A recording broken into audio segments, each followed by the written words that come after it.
Hello, Serie A fan. A long time ago, they used to be friends, but Conte and Juve didn't seem friendly at all in the Coppa semi-final this week. A verbal volley and middle finger salute as Juve progressed to the final against Atalanta. We discuss all the Coppa Italia action, plus the latest developments in Serie A, and look ahead to the weekend games in this episode of Scudetto. Hi everyone, and welcome to Scudetto. It's good to be back in the virtual studio. Sorry to miss you all last week. I was just feeling a bit under the weather. Can't be too careful in these times. Contrary to what Boaz would have you believe, I did not lick a lamppost. Just picked up a cold. And anyway, I was having a listen to how you two guys got on last week, and dismayed to find that Kenny, you did a very professional job in the hot seat.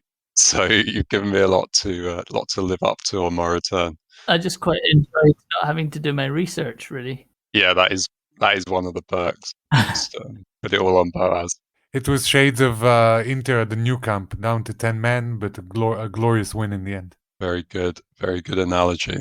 Right, well, I'm back on the beers this week. Hallelujah. I've got one I've had before, actually. It's the Symar California IPA. Just getting back into the swing of things, wanted something solid to kick me off. What have you got to share with us, Kenneth? I've got myself a Stewart Brewing Company First World Problems Belgian IPA. I got it because I kind of miss First World Problems, because it seems like all the world has the same problems right now. So on that note, it's quite a strong one, 6.2%. Good stuff. I heard you had the first world problem of having a slight smattering of snow in Scotland this week. We had about a foot of snow, so I guess for you in Finland, that's probably like spring weather. But quite a lot. It's been fun, though. Still got a couple of meters here. How about you, Baz? What have you got to drink this evening? Any snow? Any snow in Israel? Unfortunately, or fortunately, actually, as it happens, no. I'm drinking a Brewdog Punk IPA. I'm not going to bore you with the story of how I got it or why. Still waiting on those 70 beers I ordered a few weeks ago. That saga continues. Very good. My first world problems is my beers haven't arrived. Are you just jumping in with a review of the first sip, Kenny? I was just jumping in with my first takes, because we're not really doing the reviews halfway through now, are we? It's very good. It's quite strong, but fruity and hoppy. Nice. Fantastic news. And speaking of fruity, maybe we just jump straight into the Coppa Italia action. Because the Italian media has been speaking of almost nothing else. It's just, I mean, this was just marvellous, really, wasn't it, Kenny? I mean, the first I was aware of it was Conte, who appeared to be flipping the bird to the Juve director's box at half-time of the Coppa Italia tie. But I understand things had started somewhat before that. What provoked this action from Conte? And just walk us through it. I know you've been looking into this in some detail. Yeah, so a boring 0-0 draw. There are two versions of the story, actually. There's the Juve version and the Inter version.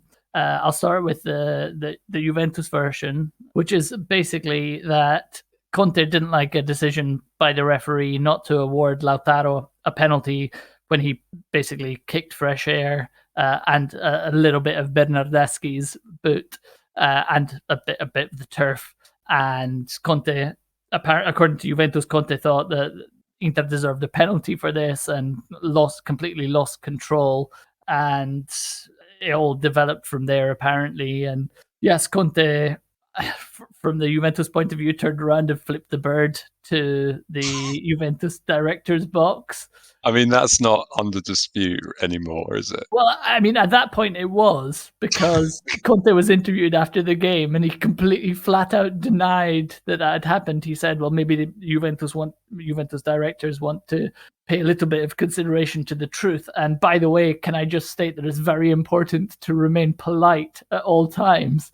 And a couple of hours after this, Juventus apparently leaked video footage of Conte giving the finger to Agnelli, which is, I mean, hilarious. According to Juventus, this happened twice. This happened again afterwards.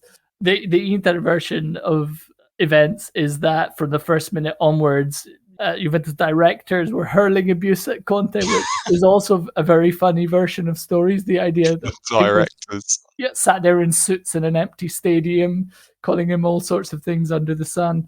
A part that I particularly enjoy, and I guess this is we probably can't bleep this out, so this is probably gonna give us an explicit tag, is that apparently Agnelli turned around to Conte and said, "Take that finger and stick it up your ass, prick," which I mean, it's hilarious. It's amazing, but yeah, it probably doesn't paint the Italian league or the Italian Cup in this instance in the best light. But very entertaining for neutral observers, I think. I was going to read out the reaction comment from our friends on Twitter at the Real Don Agnelli account, but actually what Agnelli said is kind of just even worse than the parody. I'm not sure if it's worth it. There was so much more to this story as well. Bonucci apparently going over and telling the fourth official when Conte was complaining that he had to, have some self-respect, basically, and not let himself be spoken to that way by Conte, who's complaining.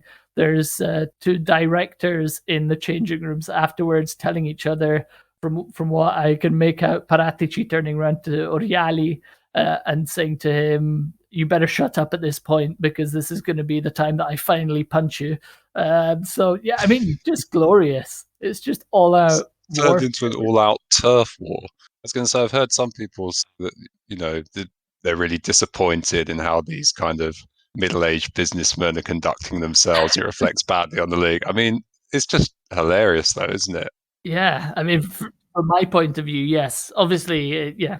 I have a slight conspiracy theory that this coincides with the Serie A TV rights going on sale and also Inter being up for sale. So, maybe there's some clever PR at work.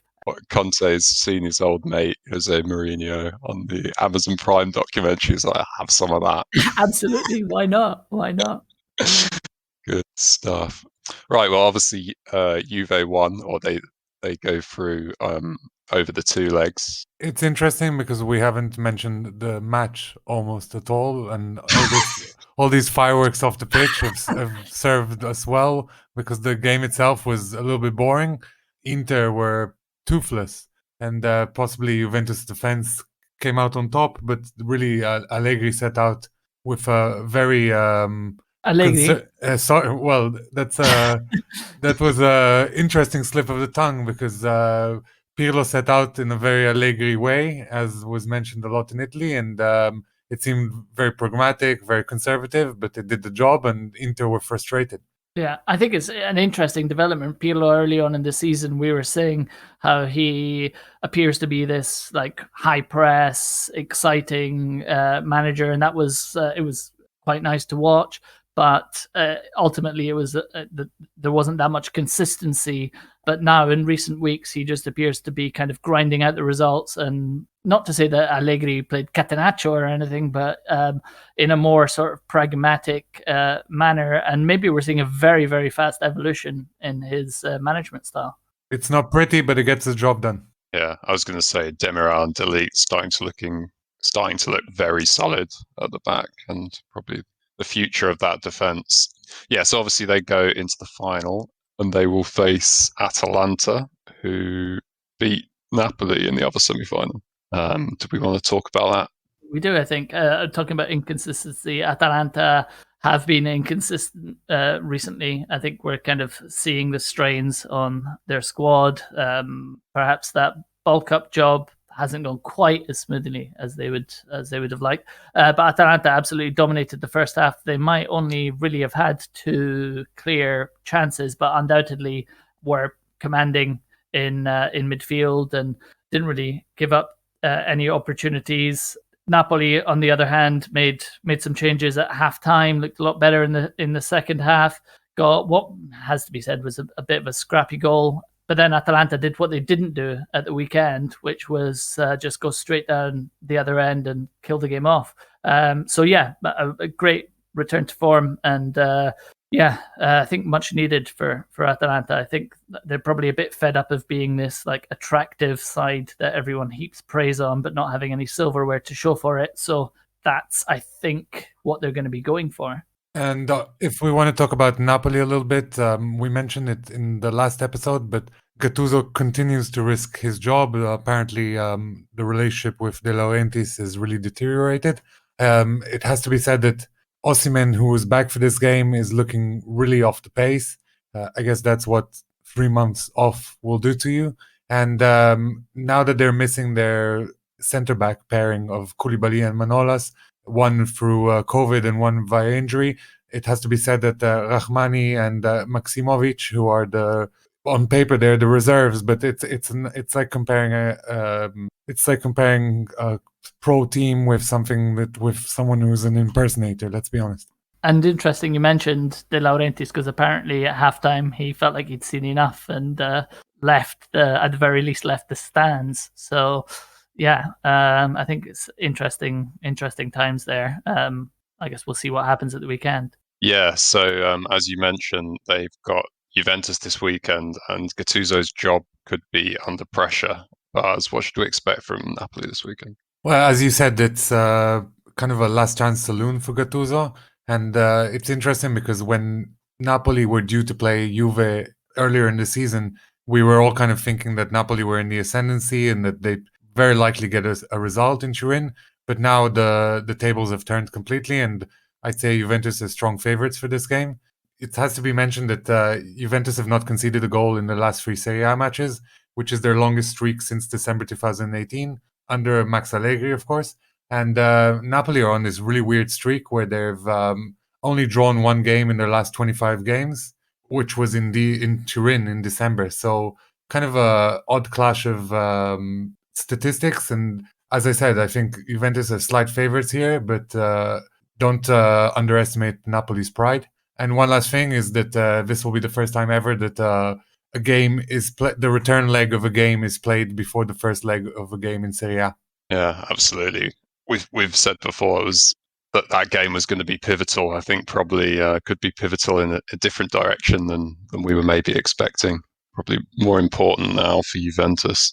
Anyway, we should talk about the other big game this weekend, which is Inter Lazio. What do we make of Inter's chances in this one? And more importantly, perhaps, which Conte should we expect? Are we going to get happy Conte, angry Conte? Yeah, this is going to be. I mean, this is arguably a bigger match than Juve Napoli, really, because Lazio have been absolutely irresistible in recent weeks. I mean, yeah, they really seem to have hit the form that they were on before lockdown last season.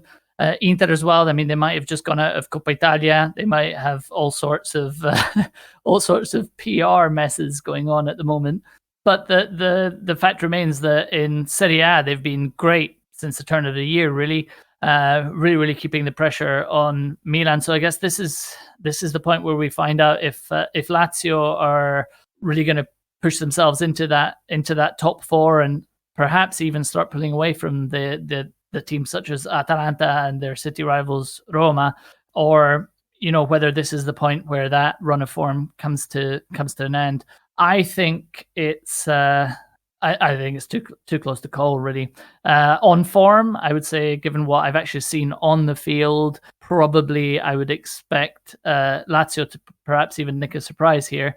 But Inter do really seem to have found a way to win under Conte, which in the last month or so, which they hadn't perhaps displayed in the last 18 months. When you consider the Europa Cup defeat, when you consider the fact that they were in contention for Serie A last season, perhaps we saw an indication that mental fragility is still there in Coppa Italia. But I don't know. It's very, very difficult to call. If I had to, I would probably say edging between a draw and Lazio throwing a spanner in the title race. And if you guys remember, the first leg of this game was particularly tasty with Stefano Sensi and Ciro Immobile getting sent off. I'm sure they might remember that. And it was a draw. And this time around, a draw will probably be the worst result for both teams, particularly with Inter chasing Milan just 2 points behind and Lazio doing everything they can to beat their city rivals to get into that final Champions League spot. Yeah, good chance for Milan to pull ahead, though. when we looked at the fixtures list 3 or 4 weeks ago, we were expecting Milan to possibly have slightly more difficult run and chance for Milan to pull ahead with their games against Spezia this weekend.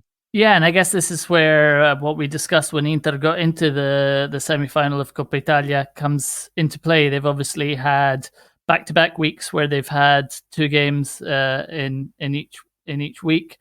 Lazio won't have done or haven't done, and on the flip side of that, Milan are in the same situation. They've not had the semi-finals of the Coppa Italia to contend with, but they've obviously got the Europa League games coming up. So this whole theory of Inter are out of Europe, it could play into their favor. Perhaps over the next month, we'll see that there is an opportunity for Milan to pull away a little bit.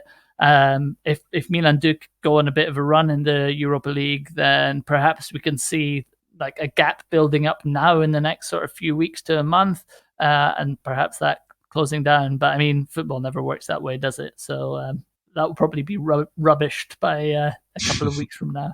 And it doesn't always, I mean, it's a little bit early in the season to start looking at fixtures and stuff, and I'm possibly getting ahead of myself. But if you consider that Inter will play Juve and Milan will play Atalanta in the final 2 games before the end of the season, that's going to be pivotal. Yeah, still plenty of football to be played. Right, let's do good week, bad week before we round up the rest of the fixtures. So, nominations for good week.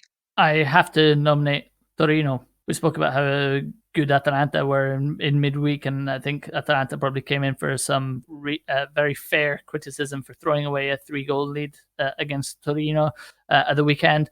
But it has to be said that Torino, before the change of manager, would probably have thrown in the towel. That's 3 games that they've had under Nicola. It's 3 times they've come from behind to pick up points. And before, obviously, they were in the reverse to that situation where they were leading in games, sometimes by a couple of goals and throwing away in the last 15, 20 minutes leads.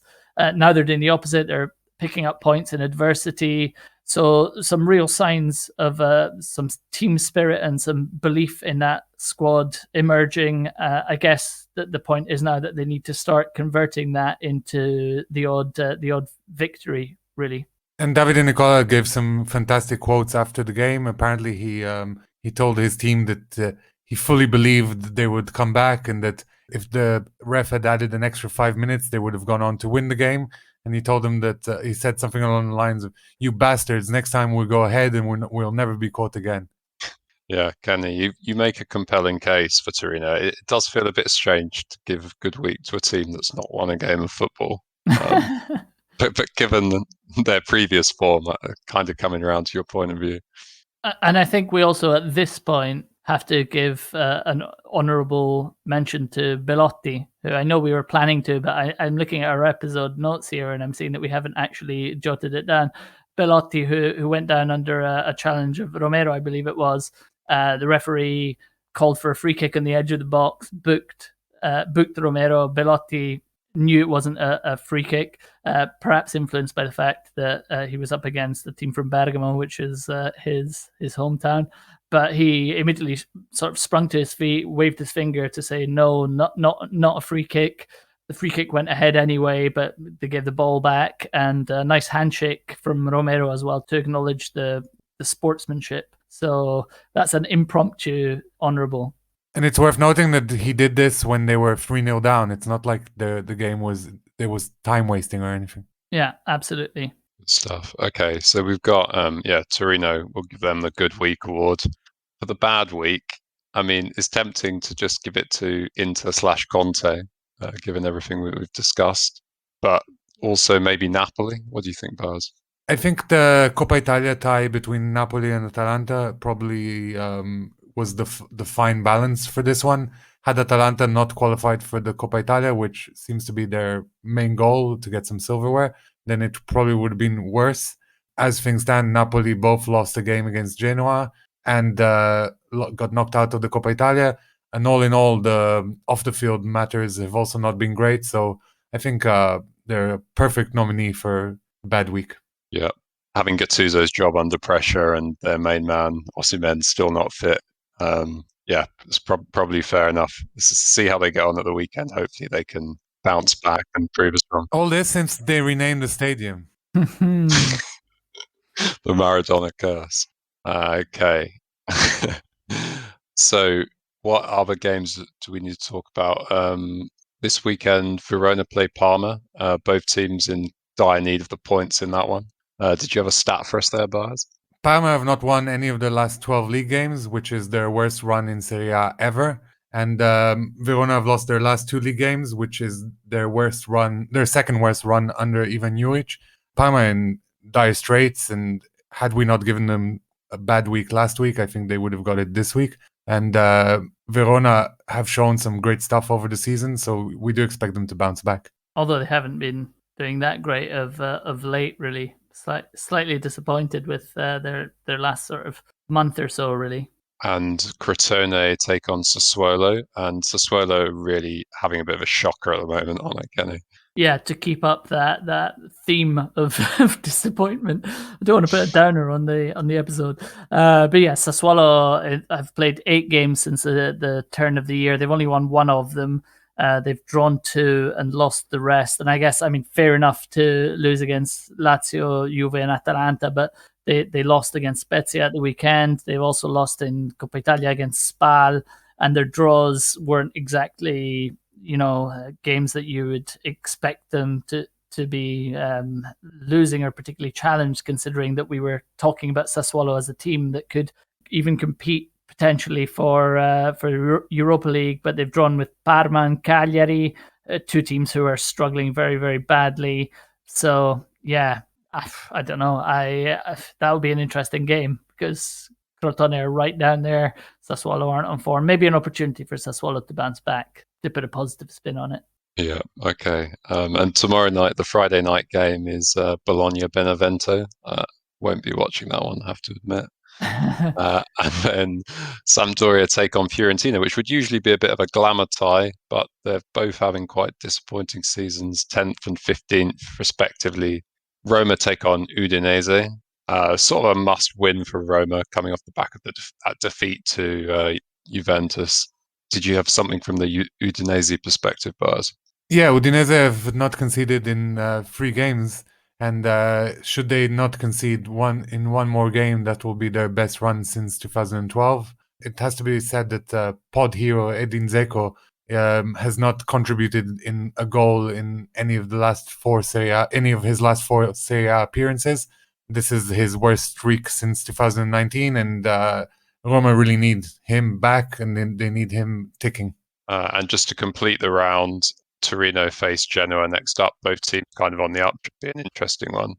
But just to go back to Spezia, it's as we've been recording, it's been announced that Spezia has a new owner. So American investor Robert Platek, who is a partner of MSD Capital, an investment firm that manages the wealth of Michael Dell of Dell Computers, has completed a buyout for an undisclosed fee.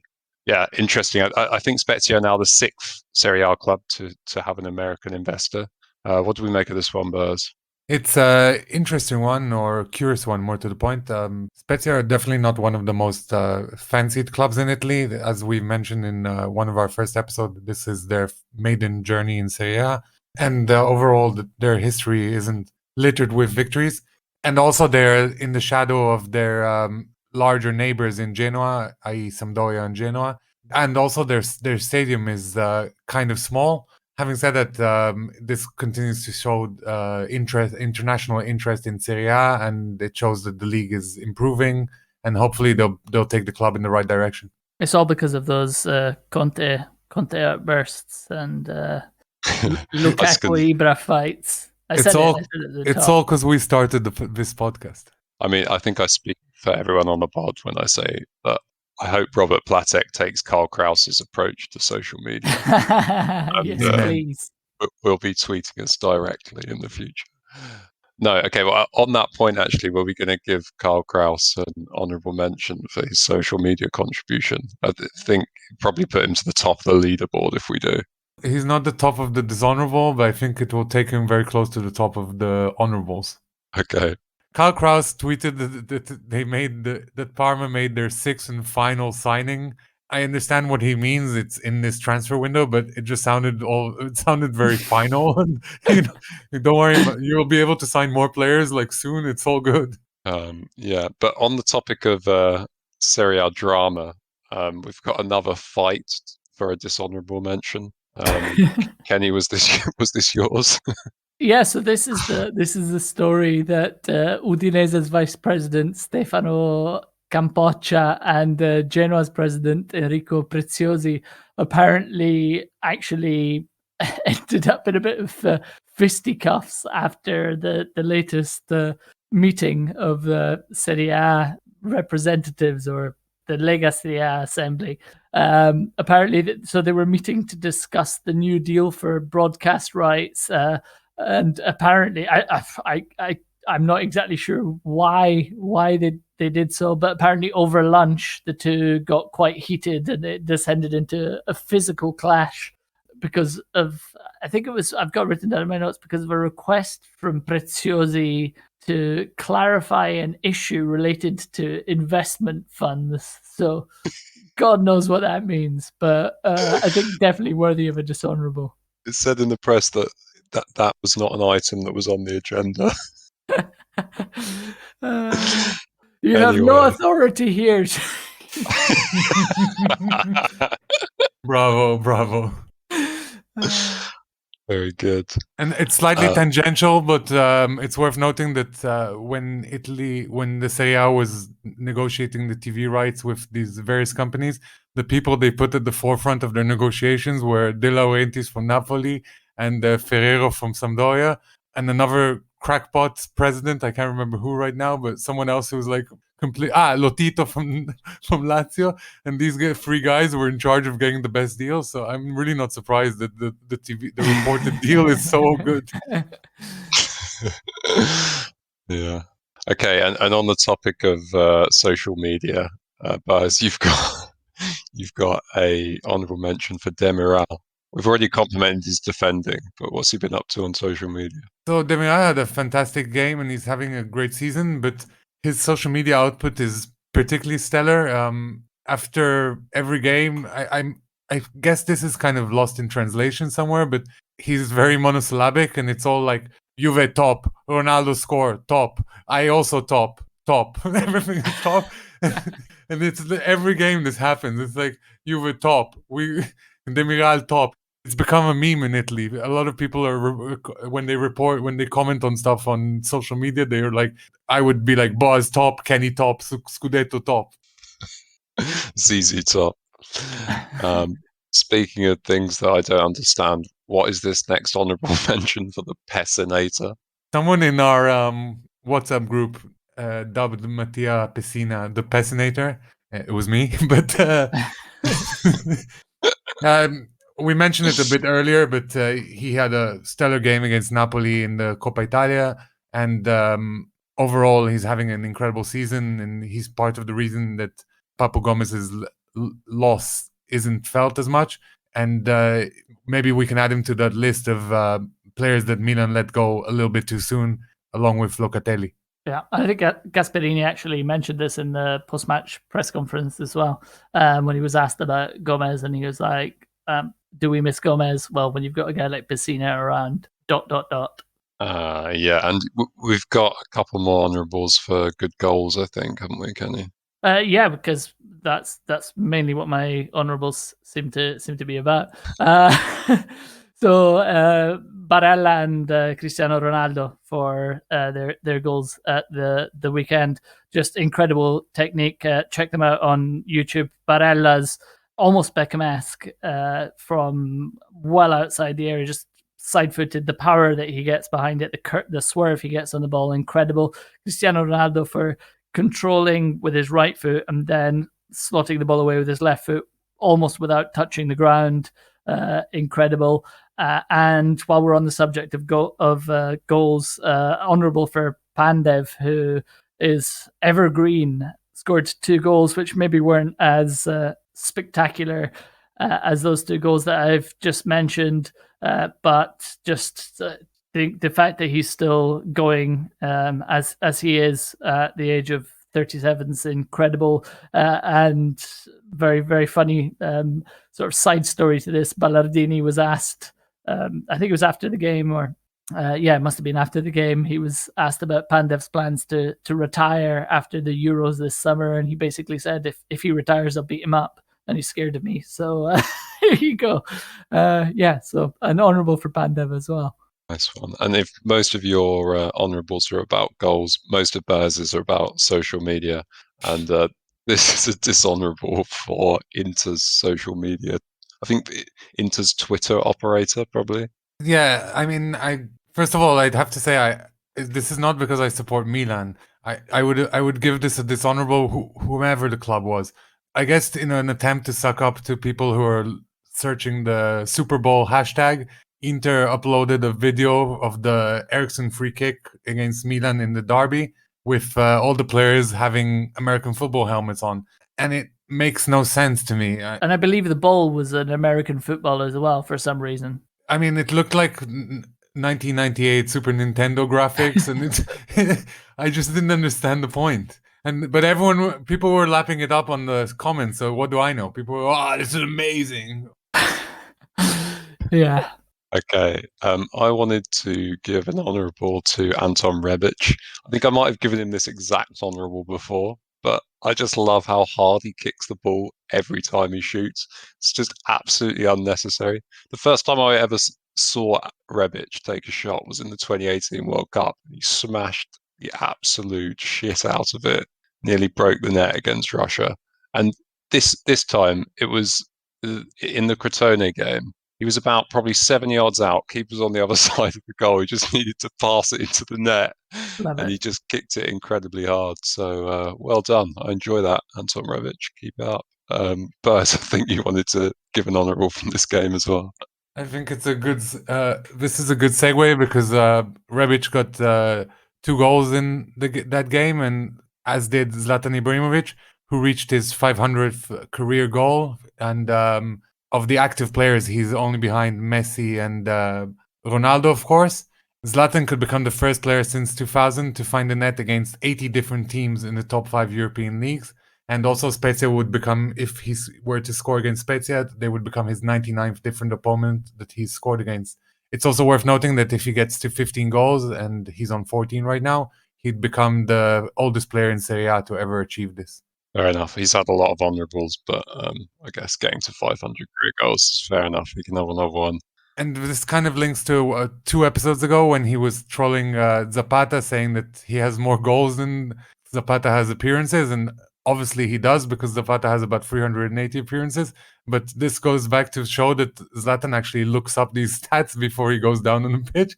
He's like a trash-talking expert. Very good.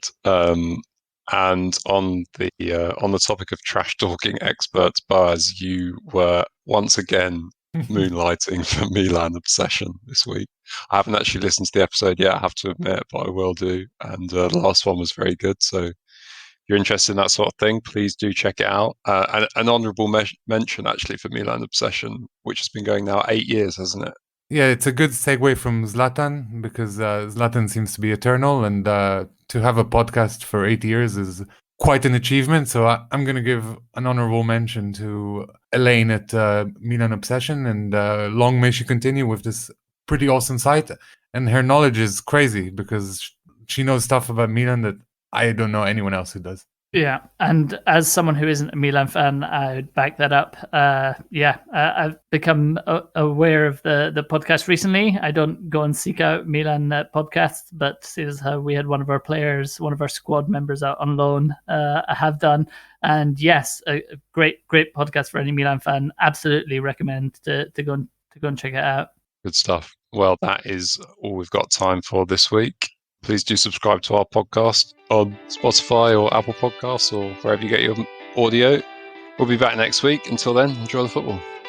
Che sta decretando lo scudetto del Milan in questo preciso istante. La Juventus è campione d'Italia. Questa data, il 6 maggio.